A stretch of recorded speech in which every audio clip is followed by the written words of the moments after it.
want to talk to you. Who, me? Yes, you. And who are you? Claire. Don't you recognize me? Now I recognize your voice. Voices are difficult to recognize. Even the voices have changed. Are they muffled, or is it my ears? It's the air here. It's the air that changes sounds. The snow that blots out sounds. It's even more strange when you don't recognize those who are close to you. The hair, the walk, the silhouette. Is it enough to have your hair shorn to no longer be yourself? If the men who loved us could see what has become of us, let's be happy that on the morning of their death they could say goodbye to us when we still had the faces they loved. We'll soon get used to these others we've become. When is soon? A few days? Few days.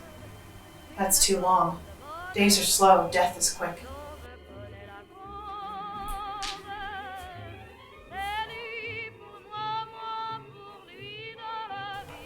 What did you want with me, Claire? Come over here. Talk, hear me think out loud. What have I heard? What have you heard? That you want to commit suicide. Yes, so what? You don't have the right to. Well, that'll do, Claire. Forget your formulas. Here they aren't worth anything. It's the only right I have left, the last choice, the last free act. There are no free acts here. No choices like that. You don't have the right to commit suicide. Oh, yes, I have a choice. I have a choice between becoming a cadaver which will only have suffered for 8 days, which will still be clean enough to look at, and one which will have suffered for 15 days, which will be horrible to look at. You have nothing left. No such choices. There are no free acts like that here. You do not have the right to take your life. And why don't I have the right? The fighter doesn't commit suicide. Claire, please. Forget your affirmations, forget your certitudes. None of them fit here. Don't you see that the truth has changed? The truth is no longer the same. I'm asking why you decided to commit suicide. You ask me.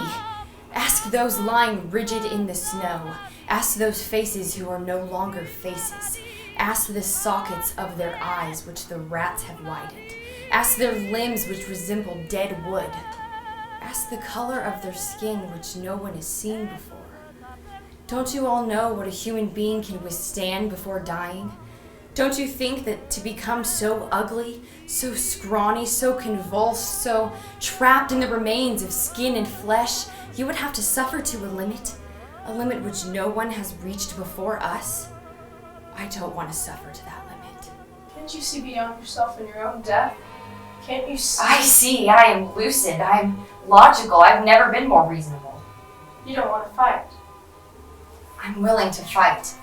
To try for a chance, however small, but a chance. And I don't see any. None of us shall return.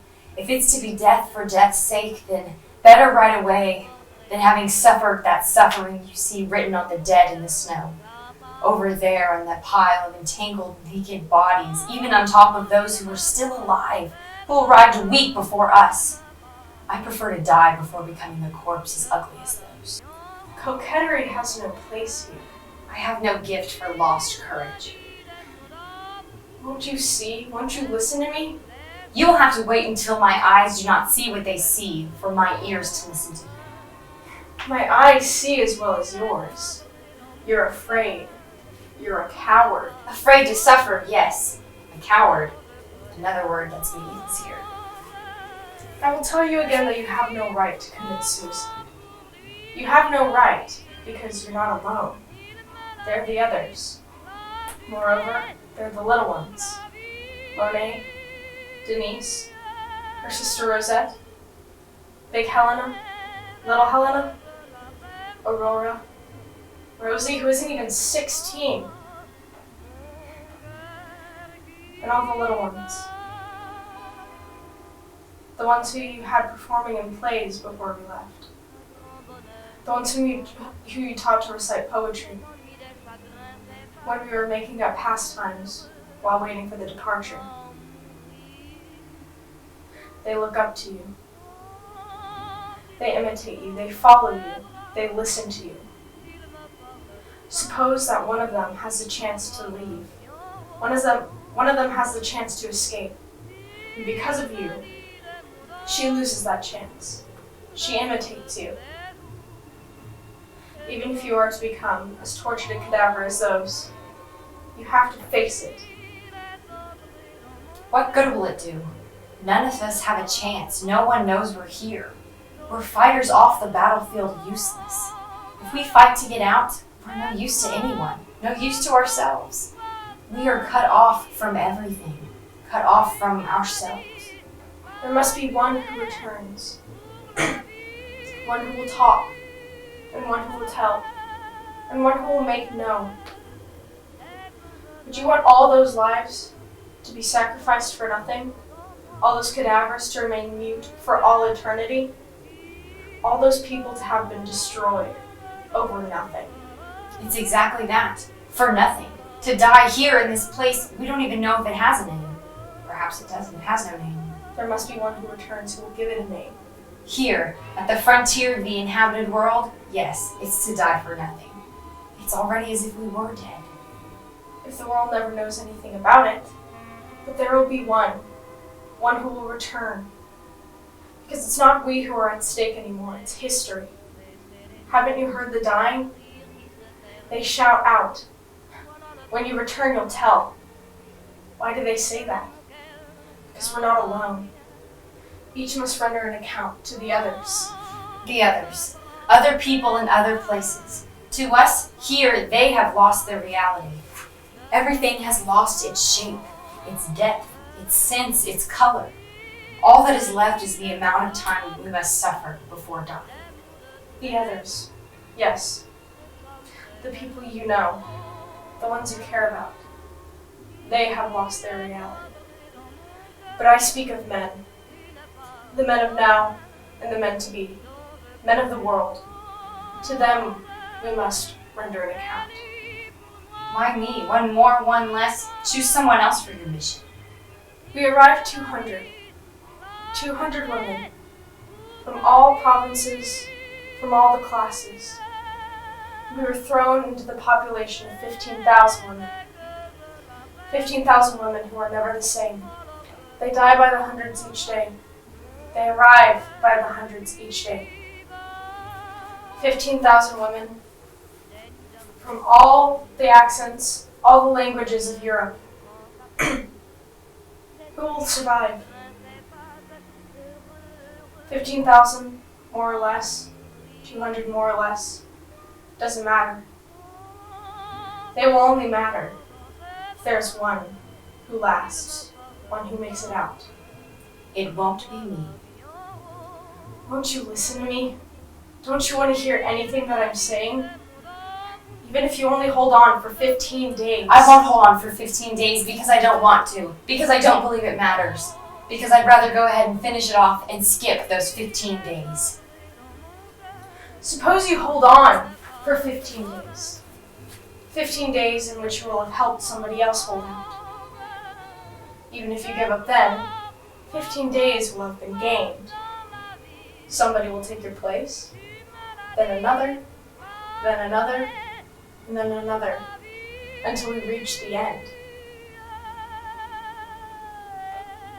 Until the end. When do you see it arriving? I don't see it any more than you do. Even if all hope is lost, even if there's nothing left, we still have to try. I'm willing to hold out for as long as it takes. Who knows the future? There may be a surprise. Something may happen which could change all the calculations. The Allies will drop from the sky suddenly, tear down the barbed wire, pull out the watchtowers, and we'll be free. Do you believe in miracles? Whatever gets us out of here, it will be a miracle. You have to believe in miracles. My father used to say that in all battles, in all shipwrecks, there's always one survivor. Is it a rule? No rules stand here. I know we'll win, but the war will last another 2 years, and I won't last another 2 months. You'll last another 2 months if you want to. No, Claire. Until I came here, I believed that a man, a woman could be stripped of everything, could lose everything, and still keep her pride. When I joined my resistance group, I thought of torture. I thought of it a lot. so as to not be caught unaware, to get used to resisting it. It gave me a certain strength, the strength of resisting torture. Before I was afraid. I was especially afraid of myself, of my weakness. You can no longer look at yourself and you gradually dissolve, turning into dirty water. When diarrhea is dripping from you night and day, and there's nothing you can do to stop it, no way to hide yourself, to wash. I am turning into dirty water. My strength is ebbing, stinking. It flows right here, right now, while I stand still, because if I move, it will be worse. I am emptying. It is normal for life to expire through the lips. When it goes through the intestines, that's pure humiliation. We've been here for 8 days. We've already lost 10 of our group. What did they die from? So quickly. What their eyes saw made their hearts burst. The older ones. You're young. You too, Yvonne. Death will be coming more and more quickly. There are some who can no longer stand up on their feet. We help them to stand up again. Every day at roll call they fall. We help them up. Today. Tomorrow we won't have the strength to help them. You see, Claire, I'm not rambling. Since you've decided to die, a little sooner, a little later, doesn't matter. Make it a little later, for the sake of the one who has to return. None of us shall return. How do you know that? I know, and you know it too.